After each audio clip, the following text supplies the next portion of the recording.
प्रणाम। मैं शिवानी चक्रवर्ती अपने channel Bong Calling Food Tale में आप सबका स्वागत करती हूँ। और मैं एक बंगाली हूँ, मैं उड़ीसा में रहती हूँ, इसलिए मैंने अपना चैनल का नाम कुछ ऐसा रखा कि दो स्टेट्स को रिप्रेजेंट करें, बॉन्ग फॉर बंगाल और कलिंग फॉर उड़ीसा। कलिंग नाम जो है आप सब उसके साथ वाकिफ़ होंगे, वो उड़ीसा का एंशिएंट नाम था, तो ये नाम मुझे थोड़ा कैची लगा तो मैंने उसको रखा है, मैंने अपने चैनल का नाम। और मैं अपने चैनल के ज़रिए जो बंगाल और जो उड़ीसा की जो क्यूजीन है उसका ऊपर वीडियो बना के डालूँगी। खैर बंगाल के बारे में तो लोगों को बहुत कुछ पता है, उसके खाने के बारे में पता है, लेकिन उड़ीसा के बारे में, उसके खाने के बारे में, उड़ीसा से रिलेटेड कोई भी चीज़ के बारे में इतना एक्सप्लोर नहीं हुआ। लेकिन जितना बंगाल का खाना रिच है और अच्छा है, जो भी आप कह सकते हैं, उतना ही उड़ीसा का ही है, क्योंकि ज़्यादा एक्सप्लोर नहीं हुआ तो लोगों को जब तक पता नहीं है। और मैं अपने वीडियो के बारे में जानकारी साझा करने की कोशिश करूँगी, और सिर्फ खाना नहीं, कल्चर, हेरिटेज, संस्कृति, सारी चीज़ों के बारे में, दोनों स्टेट्स की क्या सिमिलरिटीज़ हैं, क्या अलग हैं, कौन सी चीज़ें बंगाल की हैं उसको उड़ीसा का समझते हैं, और कौन सी चीज़ उड़ीसा का है और बंगाल का समझते हैं, लोगों की जो भ्रांतियाँ हैं उसको दूर करने की कोशिश करूँगी। और मैं अपनी पहली रेसिपी में आज वो चीज़ लेके आई हूँ जिसको लेकर सिर्फ दो राज्यों के लोगों के बीच नहीं, सरकारों के बीच भी टकराव हो गया था। तो आप सबको पता चल गया होगा कि मैं किस रेसिपी की बात कर रही हूँ। जी हाँ, मैं रसगुल्ला की बात कर रही हूँ। आज मैं दो टाइप के रसगुल्ला बनाऊँगी अपने पहले रेसिपी के लिए, पहले वीडियो के लिए, वो बंगाली रसगुल्ला और उड़िया रसगुल्ला। और ये बताने की कोशिश करूँगी फैक्ट के साथ कि एक्चुअली में रसगुल्ला है किसका। तो चलिए शुरुआत करते हैं रसगुल्ला बनाने की, और उसी बनाने के प्रोसीजर के अंदर मैं वो सारी जानकारी साझा करूँगी जिससे आपको मदद मिलेगी रसगुल्ला के बारे में सही जानकारी प्राप्त करने के लिए। तो चलिए शुरुआत करते हैं। ओके, रसगुल्ला बनाने के लिए जो हमारी पहली चीज़ होती है वो होता है छेना और चीनी। ये दोनों मेन इंग्रेडिएंट्स होते हैं। मैंने यहाँ छेना बनाना नहीं सिखा रही हूँ, क्योंकि बहुत सारे लोगों को पता होता है कि छेना कैसे बनता है। और अगर आप छेना से बनी हुई कोई डेजर्ट बनाते हैं तो आप एक बात ध्यान में रखिए कि जब आप दूध से छेना बनाएं तो दूध एक उबाल आने के बाद गैस बंद कर दें। उसके बाद 5 मिनट के बाद उसमें कोई भी आप विनेगर हो या फिर नींबू हो पानी के साथ डाल के छेना निकाल सकते हैं। अगर ज़्यादा उबालेंगे या फिर वो उबल रहा होगा, उसमें आप कोई भी एसिडिक चीज़ें डाल देंगे तो वो इतना हार्ड हो जाएगा ना, उससे आप जो भी मिठाई बनाएंगे, जो भी डेजर्ट बनाएंगे, वो हार्ड हो जाएगा। तो ये सबसे पहला बात जो है आपको ध्यान में रखना है। और मैंने पहले बना लिया था ये छेना, इसलिए मैं वो पार्ट आपको नहीं दिखा रही हूँ, क्योंकि मुझे लगता है कि बहुत सारे लोगों को इसकी जानकारी होगी कि कैसे छेना बनता है, इसलिए मैंने नहीं दिया। तो चलिए उसके बाद का प्रोसेस हम शुरू करते हैं। ये मैंने 2 लीटर दूध लिया था और उससे मैंने ये छेना बनाया है, और इसका मैं 2 हिस्सा करूँगी। एक हिस्से से मैं बनाऊँगी उड़िया रसगुल्ला, और बंगाल का रसगुल्ला के लिए मैं दूसरा हिस्सा यूज़ करूँगी। और सबसे बड़ी बात, रसगुल्ला जब आप बना रहे हैं अपने ध्यान में रखिए कि उसको प्रॉपरली मैश करना है। अगर आप उसको प्रॉपरली मैश नहीं करना है, मिनिमम 5 मिनट्स, आप 7 मिनट 10 मिनट तक जा सकते हैं, लेकिन मिनिमम 5 मिनट्स आप उसको मैश करना होगा। और पाम और रिस्ट का जो ये हिस्सा होता है, बीच का जो हिस्सा होता है, उसी से आपको प्रेस करके उसको मैश करना है। देखिए इस तरीके, पहले आप उसको ऐसे थोड़ा जो छेना है उसको खोल लीजिए ऐसे, और उसके बाद आप उसको मैश करना स्टार्ट कर दीजिए। ओके,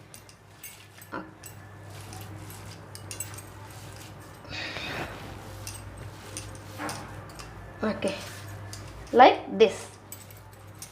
ये प्रोसीजर बहुत इम्पोर्टेंट है।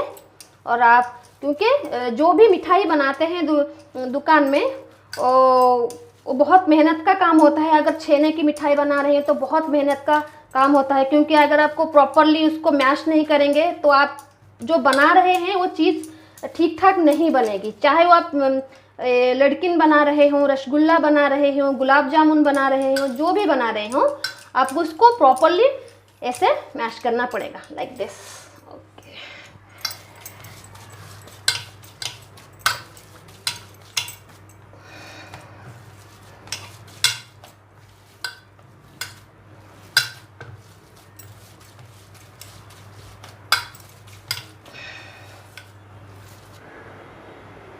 अब देखिए हमारा छेना बिल्कुल रेडी हो गया है रसगुल्ला बनने के लिए। अब सेकंड प्रोसेस की तरफ चलते हैं, जो कि है उसको बनाना। तो इससे पहले मैं उड़िया रसगुल्ला बनाऊं तो पहले मैं बंगाली रसगुल्ला की प्रिपरेशन कर लेती हूँ। तो चलिए, तो अब हम चलते हैं रसगुल्ला बनाने की तरफ। और इस पैन में मैं बंगाली रसगुल्ला बना रही हूँ और इस पैन में इस कढ़ाई में मैं बना रही हूँ उड़िया रसगुल्ला। तो मैंने पहले मैं बंगाली रसगुल्ला बना लेती हूँ। इसके लिए मैंने लिया है 1 कप चीनी, और 1 कप चीनी के लिए आपको चाहिए होगा 4 कप पानी, क्योंकि रसगुल्ला का जो सिरप होता है वो गुलाब जामुन के सिरप से अलग होता है, मतलब बहुत ज़्यादा पतला होता है। आपको ये 1 तार की या फिर 2 तार की उसकी तरह की कोई चाशनी नहीं बनानी है, आपको सिंपल पतला सा चाशनी बनानी है। ये हो गया, और इसमें अब हम उबाल आने देंगे, उसके बाद हम बाकी का प्रोसीजर करेंगे।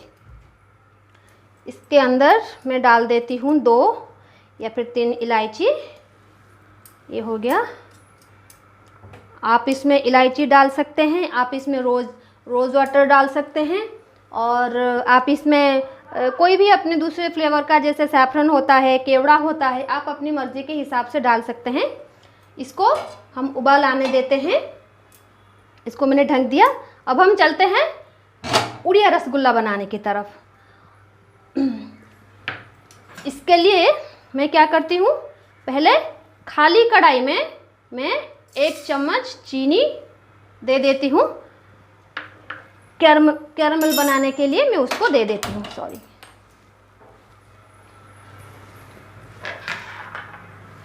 और इसके स्टोरी में मैं आपको बाद में बताऊंगी, पहले मैं सारा पूरा कर लूँ, बाद में बताऊंगी कि ऐसा क्यों है, क्यों कैरमल करके बनाते हैं।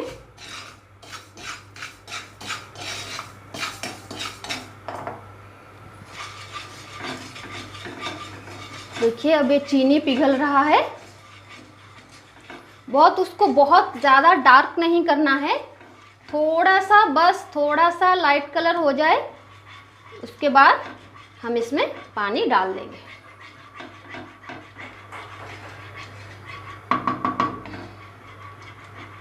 ये हो गया है परफेक्ट। अब हम इसमें पानी डाल लेते हैं। अगर ज़्यादा हम उसको जलाएंगे तो हमारा रसगुल्ला थोड़ा कड़वा लगेगा। अब ये हो गया है परफेक्ट। अब हम इसमें डाल देते हैं पानी। ठीक है, इसमें थोड़ा पानी डाल लिया।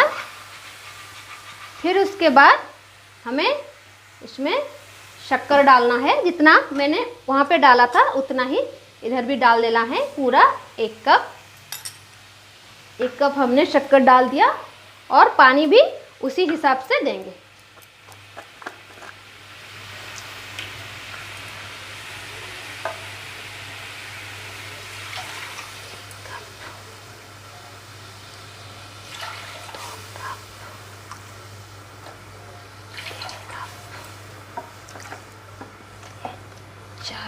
वही हो गया पानी। उसके बाद हम इसको ढक देंगे। इसके बाद हम इसको ढक देंगे। ये हो गया। उसको बॉयल आने तक हम रुकते हैं। उसके बाद उसकी ये जो छेना के जो बॉल्स हैं हम उसमें डालेंगे। अभी मैं जो बंगाली रसगुल्ला बना रही हूँ उसमें मैं थोड़ी सी नींबू डाल देती हूँ, ताकि शक्कर में जो गंदगी होगी वो बाहर निकल आए और हमारी चाशनी जो है पूरी साफ़ सुथरी हो। ये जो गंदगी है हम उसको साफ़ कर लेते हैं, ज़्यादा तो नहीं है, फिर भी जितना है हम उसको साफ़ कर लेते हैं स्पून से।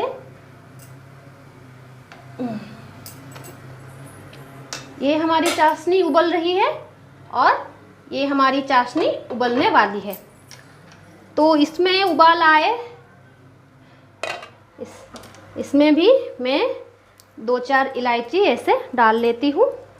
आप अपने हिसाब से जो फ्लेवर आपको पसंद है, बहुत सारे लोगों को इलायची पसंद नहीं होती, आप अपने हिसाब से, जैसे मैंने कहा केसर, केवड़ा, पान, बहुत सारे चीज़ों से आप बना सकते हैं रसगुल्ला। आप अपने फ्लेवर के चीज़ों से बनाइए। तो इसको मैं ढक देती हूँ फिर से, और ये वाला चाशनी हमारे उबलने लगा है।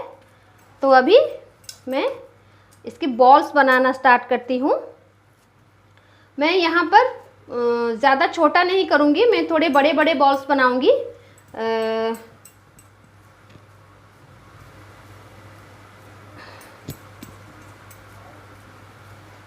मैं यहाँ पर थोड़े बड़े बड़े बॉल्स बनाऊँगी ताकि मेरा जो रसगुल्ला है वो बड़ा बड़ा बने। और मैं यहाँ पे ज़्यादा नहीं बना रही हूँ, सिर्फ 7 या 8 बना रही हूँ, क्योंकि हमारे घर में 2 लोग हैं, मैं और मेरे हस्बैंड, और मेरा बच्चा बिल्कुल उसको मिठाई पसंद नहीं है, इसलिए मैं सिर्फ 2 या यहाँ इसमें से 4 और उसमें से 4 बनाने की कोशिश करूँगी।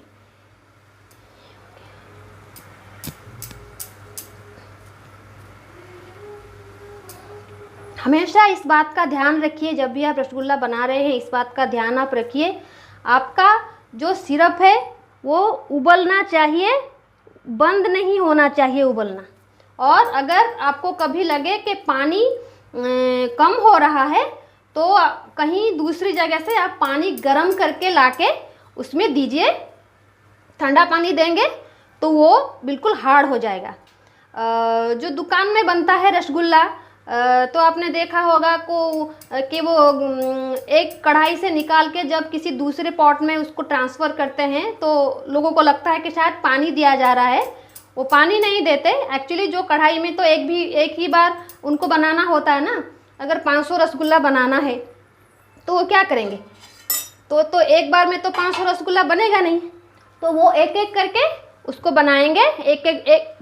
एक बार में 100, फिर दूसरे बार में 100, ऐसा करके बनाएंगे। तो जो पहला वाला था उसको कहाँ रखेंगे, तो इसलिए वो पहले से ही शुगर सिरप बना के रखे होते हैं, वहाँ से निकाल के वहाँ पर रख देते हैं। तो उसमें मैंने 4 डाल दिए और यहाँ पर भी मैं 4 डाल दूँगी।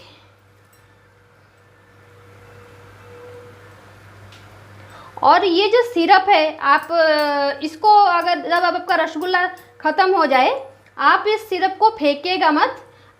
शीरा, हलवा या फिर अगर आप गुलाब जामुन बनाएंगे तो इस सिरप को थोड़ा आग में बसा के उसको गाढ़ा कर लीजिए और उसके बाद उसमें गुलाब जामुन डाल लीजिए, वो भी आपका हो जाएगा। ये मतलब वेस्ट नहीं होगा, ये सिरप जो है वो ये आपका वेस्ट नहीं होगा।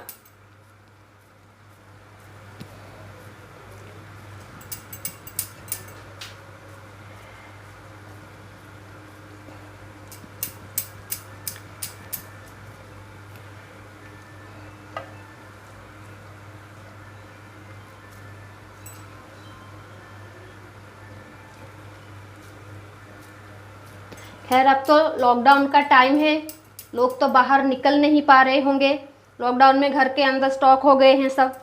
तो घर में रह के आप ऐसे ही चीज़ें बना के घर वालों को दे सकते हैं। और वैसे और ये चीज़ जो है वो अच्छा भी रहेगा, क्योंकि बाहर जो चीज़ें हम खाते हैं उसमें बहुत सारे मिलावट की चीज़ें होती है, क्योंकि उनको बेचना है तो बहुत सारे केमिकल्स डाल देते हैं। मैं रसगुल्ला की बात नहीं कर रही हूँ, मैं बाकी मिठाइयों की बात कर रही हूँ, जिसमें जो कलरफुल मिठाई होती हैं वो उसमें केमिकल्स डाल के उसको बनाते हैं। तो 5 से 7 मिनट तक हम उसको उबाल आने देते हैं। 5 के 7 मिनट के अंदर, ज़्यादा उसको पकाना नहीं है, उसके अंदर वो हो जाएगा। हाँ, देखिए अब हम आते हैं रसगुल्ला की स्टोरी के ऊपर। 5-6 साल पहले तक तो लोगों को मतलब बंगाल और उड़ीसा के लोगों को छोड़ दे तो बाकी लोगों को पता था कि रसगुल्ला जो है वो बंगाल का है, बंगाली रसगुल्ला, तो ये से करके था। लेकिन बाद में 5-6 साल के अंदर कुछ लोग उड़ीसा में थे जिनको पता था कि उड़ीसा का ही ओरिजिन, रसगुल्ला का जो ओरिजिन है उड़ीसा का है, तो उन्होंने उस चीज़ को सामने लाने की कोशिश की। और मैं स्टेप बाय स्टेप बताऊंगी तो आप जान जाएंगे कि रसगुल्ला एक्चुअली है कहाँ से। और जो इंडिया के लोग जानते हैं कि नवीन चंद्र दास जो हैं 1968 में तो अभी का जो बाग बाज़ार इलाका है वहाँ पे उन्होंने एक दुकान खुला था।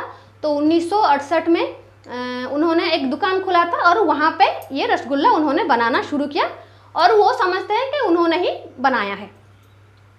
लेकिन बहुत सारे बंगाली बुक लिखे गए हैं जिसकी जानकारी के अनुसार उनसे 2 साल पहले, ये मैं बंगाली रसगुल्ला की बात करें, उनसे 2 साल पहले कलकत्ता हाई कोर्ट के बाहर एक लोग थे जिन्होंने एक मिठाई की दुकान बनाई थी, उन्होंने रसगुल्ला बनाया था।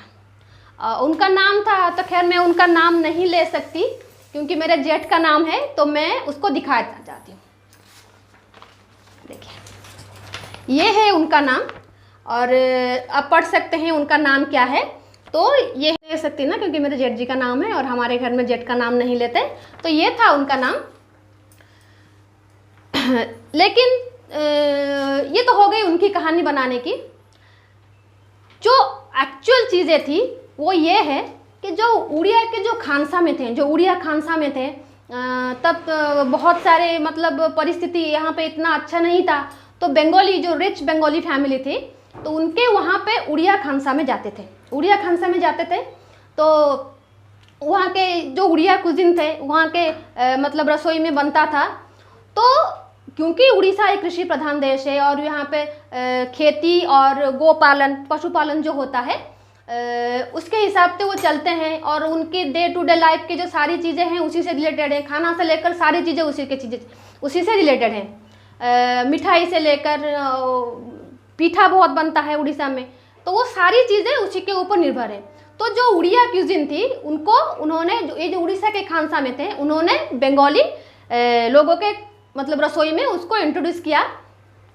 तो उसी से बाहर आके जो नवीन चंद्र दास जी थे या फिर जो दूसरे थे, तो उन्होंने उस चीज़ को क्या किया, अपने हिसाब से थोड़ा सा मॉडिफाई करके उसको अपने हिसाब से उन्होंने दिया। तो क्योंकि हमारे यहाँ पर ज़्यादा कोई उसको ध्यान नहीं देता था कि ये हमारा है, ये उसका है, लेकिन उसके बाद क्या हुआ, जो नवीन चंद्र दास जी थे वो बड़े मिठाई की दुकान उनकी थी, तो मारवाड़ी लोग जो थे वो उनके वहाँ से खरीदते थे, और उन मारवाड़ी लोगों ने उसको ज़्यादा पॉपुलर करवाया, बंगाल से बाहर उसको ले गए। तो जो मिठाई को जो पॉपुलर कराने का, जो उसको फेमस कराने का जो क्रेडिट है वो डेफिनेटली बंगालियों को जाता है। तो ये हो गया बंगाल का पार्ट। अब आते हैं हम उड़िया के पार्ट की तरफ। उड़ीसा का जो ये है कि जो हमारा जगन्नाथ मंदिर है, फेमस मंदिर है, सबको पता है उड़ीसा में जगन्नाथ मंदिर है। तो उनके जितने सारे रिचुअल्स हैं उसमें से एक रिचुअल से है रथ यात्रा। रथ यात्रा 9 दिन की होती है। 9 दिन की रथ यात्रा के अनुसार वो तो अपने भाई बहन को लेकर आते हैं बाहर, 9 दिन के बाद वापस जाते हैं। जब 9 दिन के बाद वापस जाते हैं तो महालक्ष्मी जी उनसे नाराज़ हो जाती हैं और उनको मंदिर आने की इजाज़त नहीं देती। तो जगन्नाथ जी उनको खुश करने के लिए ये मिठाई जो है उनको भेंट करते हैं, और ये रसगुल्ला के नाम से, तब ये मैं 1200 या 1300 शताब्दी की बात कर रही हूँ, जब ये जो जगन्नाथ मंदिर का जो आपका जो स्ट्रक्चर है वो जब बना था, मैं तब की बात कर रही हूँ, मैं 1868 की बात नहीं कर रही हूँ, मैं उससे 400-500 साल पहले की बात कर रही हूँ। तो ये भेंट होता था और वो रिचुअल्स आज तक चला आ रहा है।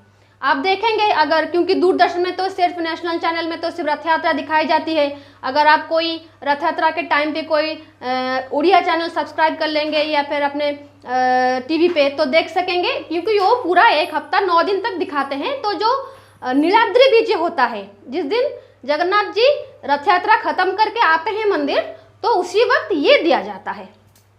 ये सारे जितने भी हमारे जो पंजिकाएं होती हैं उसमें ये 300-400 साल पुराना ये उसमें लिखा है। जब रसगुल्ला को लेकर कंट्रोवर्सी हुआ तो बंगाल गवर्नमेंट ने 2016 में जीआई टैग के लिए, जो जियोग्राफिकल आइडेंटिटी होती है, उसके लिए उन्होंने एप्लीकेशन दिया, और 2017 में उसको बांग्ला का रसगुल्ला, जो ना बंगाली रसगुल्ला जो वाइट होता है, उसके लिए उन्हें जीआई टैग मिल गया।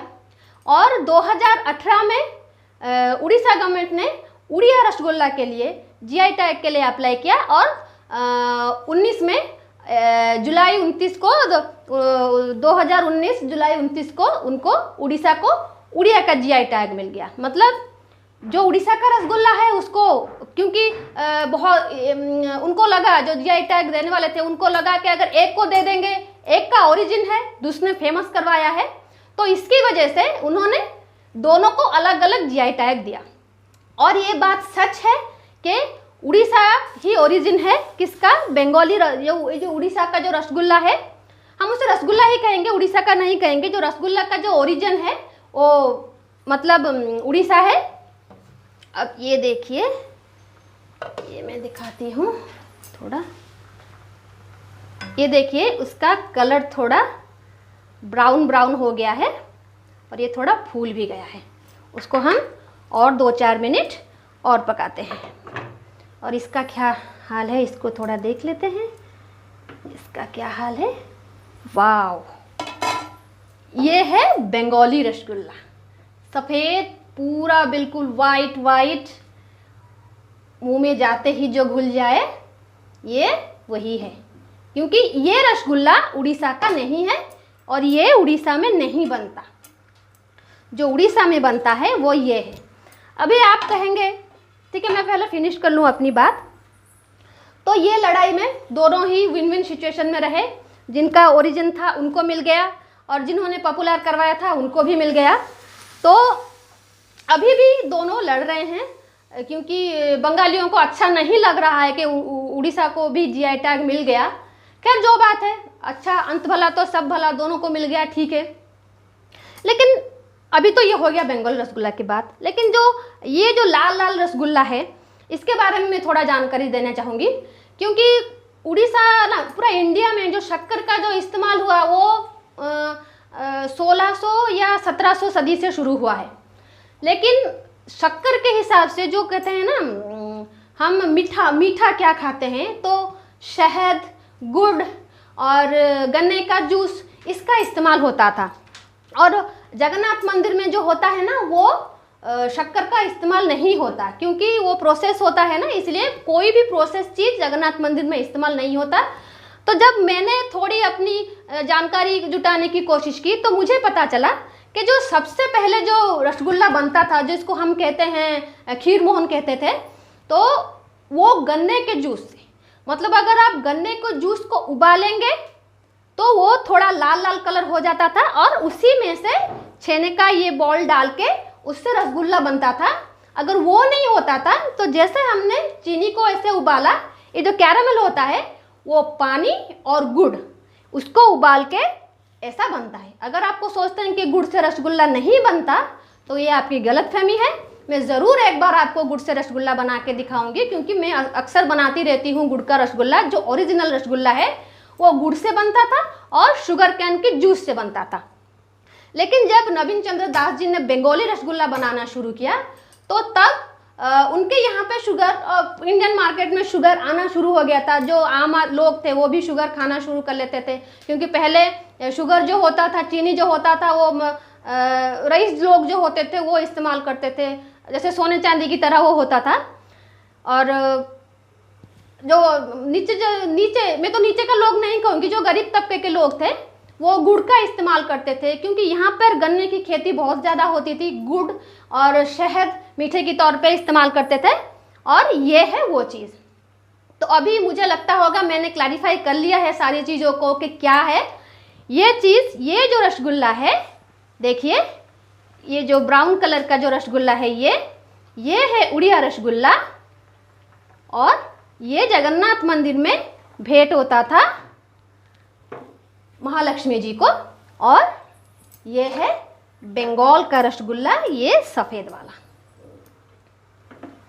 यस, देखिए अब ये देखिए, ये है सफ़ेद। अब इसको 5 मिनट निकाल लेती हूँ, और इसको भी मैं 5 मिनट ढक्कन निकाल के इसको 5 मिनट पकाएंगे। देखिए, अगर आपको लगे कि सिरप थोड़ा गाढ़ा हो रहा है, तो आप क्या कीजिएगा, आप सीधे उसमें गर्म पानी डाल दीजिएगा, बिल्कुल भी ठंडा पानी मत डालिए। आपका रसगुल्ला बिल्कुल भी पत्थर जैसा हो जाएगा और आप इसको नहीं खा पाएंगे। तो अब हमारा ये रसगुल्ला हो गया है, तो अब हम बंद कर देते हैं, गैस को ऑफ कर देते हैं। ये भी हो गया है और वो भी हो गया है, तो अब हम इसको बंद कर देते हैं। ये है उड़िया रसगुल्ला, जिसको मैंने कैरामल सिरप से बनाया है। जो पहले गन्ने के सिरप से उसको उबाल के या फिर गुड़ से बनाते थे, जिसकी वजह से उसका रंग ऐसा आता था। और ये है ओरिजिनल रसगुल्ला। और ये है मतलब जो नवीन चंद्र दास जी ने बनाया था, जो बंगाली रसगुल्ला जो सिर्फ शुगर सिरप से बनता है, इसलिए वो सफ़ेद है और ये जो है वो ब्राउन है। और ये तो कलकत्ता में आपको हर जगह मिल जाएगा। और ये जो स्पेशल रसगुल्ला है, अगर आप कटक भुवनेश्वर के रास्ते पर जाएंगे तो एक पहाड़ के नाम की जगह है, वहाँ पर ये मिलता है और ये पूरी उड़ीसा में बहुत फेमस है। अगर आपको मेरा ये वीडियो अच्छा लगे तो प्लीज़ मेरे चैनल को सब्सक्राइब कीजिए और वीडियो को लाइक कीजिए, ताकि मैं ऐसे ही अच्छे अच्छे वीडियो बनाती रहूं और उड़ीसा और बंगाल के बारे में ऐसी अच्छी अच्छी जानकारी देती रहूं जो मुझे मालूम है। और मैं चाहती हूं और ये जानकारी सबके साथ में साझा करूं, सारे लोग जानें। जो कुछ गलतफहमियां हैं दोनों को लेकर, वो लोगों को दूर हो। और अपनी आगे आने वाली वीडियोज़ में मैं ऐसे अच्छी अच्छी वीडियोज़ बनाऊँगी, रेसिपी लेकर आऊँगी। और यहाँ पर मैं एक बात कह दूँ कि 1 जून से 1 जून से मैं लेके आ रही हूँ रथ यात्रा के ऊपर 1 महीने का एक सीरीज़। तो प्लीज़ मेरे चैनल को सब्सक्राइब कीजिए। वहाँ पर आपको जगन्नाथ मंदिर से रिलेटेड सारी चीज़ों के बारे में मैं आपको जानकारी दूंगी। और जो 56 भोग जगन्नाथ जी का होता है, बहुत सारे मंदिर में 56 भोग होता है, लेकिन जगन्नाथ मंदिर का जो 56 भोग है वो मैं बनाने वाली हूँ। और मैं तब जब वीडियो आप देखेंगे तब पता चलेगा कि उसमें क्या क्या है। तो और पूरी जगन्नाथ से लेकर जगन्नाथ जी की पहले कहाँ से थे, कहाँ आए थे, किस तरीके से नवकलवर होता है, रथ की जानकारी, मंदिर की जानकारी, जो उड़ीसा के लोगों को तो है, लेकिन उड़ीसा के बाहर जो लोग रहते हैं जिनको नहीं है, मैं उन सबके साथ शेयर करूँगी। तो प्लीज़ मेरे चैनल को सब्सक्राइब कीजिए। और आज के लिए इतना ही, मैं रहती हूँ। तो मैं कल एक नया वीडियो लेके आऊँगी, जो ब्रेकफास्ट रेसिपी होगी उड़ीसा का, एक बहुत पॉपुलर रेसिपी है, वो मैं कल बनाने वाली हूँ, कल इसको पोस्ट करूँगी। और मैं हर रोज़ एक एक वीडियो डालूँगी। तो प्लीज़ आप मेरे चैनल को सब्सक्राइब कीजिए। रहती हूँ, धन्यवाद।